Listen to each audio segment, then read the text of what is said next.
And strong winds are to blame for at least 2 fires rapidly spreading. Yesterday at the Columbia Bottom Conservation Area, a fire that started by the road spread to over 100 acres. And in Warrenton this morning, embers carried from one home to another.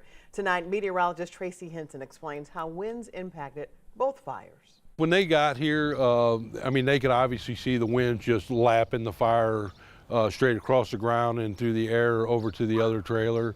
Chief Anthony Hayslip and his crews with the Warrenton Fire Protection District fought an uphill battle against the wind early Wednesday morning. With the high winds, and you can see with everything blowing around right now that those contribute highly into spreading it.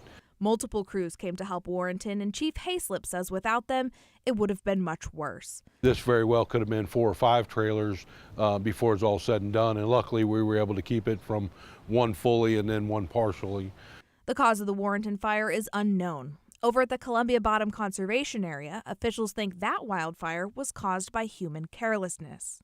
We suspect the fire was probably started by a lit cigarette being thrown out of a car. This is where the fire started, initially burning a space only about the size of a queen-size bed. Winds, though, picked up embers and ended up ripping through a field, burning roughly 100 acres. There was a lot of dry, brush and grasses that really propelled the fire.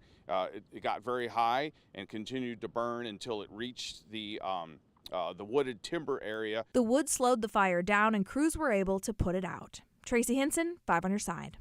And the famous sunflowers of the Columbia Bottom Conservation Area have not been planted yet, so the fire did not threaten them.